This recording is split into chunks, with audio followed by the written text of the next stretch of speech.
Okay, let's move on now to the other critical decision that's been taken vis-a-vis the military in the past few days, the amended rules for the appointment of the Chief of Defence Staff after the tragic death, of course, of General Bipin Rawat. This post is still vacant 6 months on. Sir, you've seen the changed rules. It now says anyone under 62 serving or recently retired, a three-star officer is eligible. What do you make of these amendments? Can you explain them to our audience?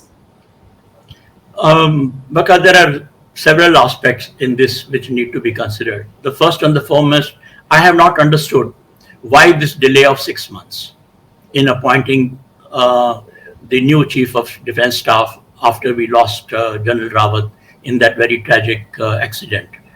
The present government, it came out with this appointment after a gap of 20 years.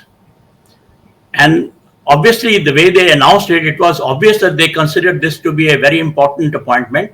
And considering the future warfare, this is needed as early as possible.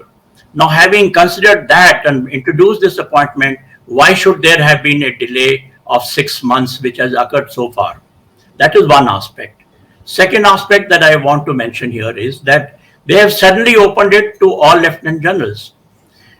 I believe that this is an important appointment in which the experience counts.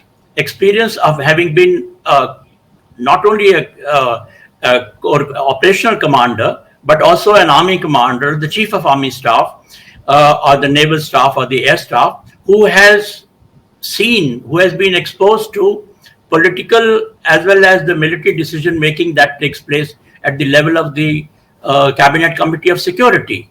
You know, at the strategic level, whether it is grand strategy or it is military strategy, our exposure to the Cabinet Committee of Security becomes very important.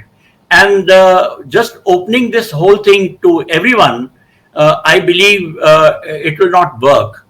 And therefore, I believe that it should have been limited to the army commanders and the chiefs and not kept open to all the corps commanders or other lieutenant generals, which can cause two problems. Some of them, the senior people may want to just leave the army, resign from the army.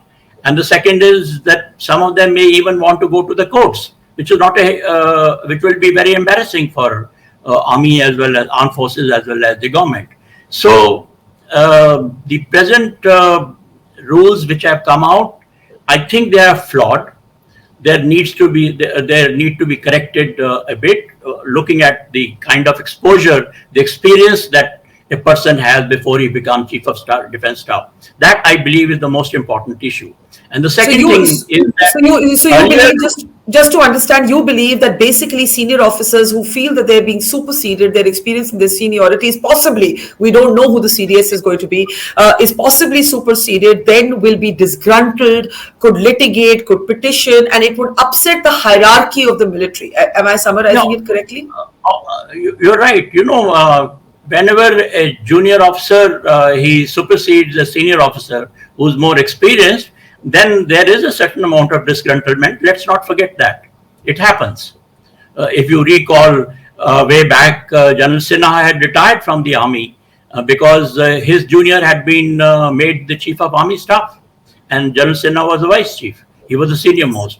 So these things count in the armed forces. Our hierarchy is such, our command and control structure is such, this is the way we function. So when you make these rules, you have to understand the functioning of the armed forces. That is extremely important, how the armed forces function in this respect. And I also believe that the responsibility of the secretary as well as in the DMA being given to the Chief of Defence Staff is not very right. The secretary level tasks should be given to his deputy, the CISC as we call it, and the Chief of Defence Staff should only be focusing on the strategic as well as strategic issues with the political hierarchy being the one-point advisor, and also looking into the nuclear aspects as well as coordination among the three services for operations as well as for integration and unification. Yeah, you've called these amendments flawed. What do you think the government might have been thinking when they changed these rules? There's talk of a deep search on for a new CDS. As you've said, it's a post that should not have been left vacant for 6 months. What is the counter thinking or the counter argument to what you're saying? I mean, why would they come up with these changes? I really don't know, because as I said, that I cannot understand why this delay has occurred. And then the way we have now brought out these rules, as I use the word, it's flawed. It's not, you can't expose every lieutenant general to be, tomorrow, somebody, a political authority likes a particular lieutenant general who has no experience. And don't forget the way during the Nehru era, we appointed one lieutenant general, and then what happened on the Eastern Front. Now, this kind of a situation, you do not want it to happen. Yeah. So you're saying, General Malik, that these amended rules are potentially creating a context for political favoritism within the military. It may lead to that. I'm not saying that it is going to happen. It may.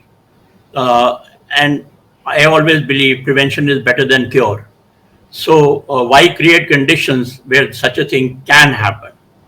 Do you believe the post of the CDS is getting undervalued with these amendments? There is absolutely no need. I think the CDS is a very important post.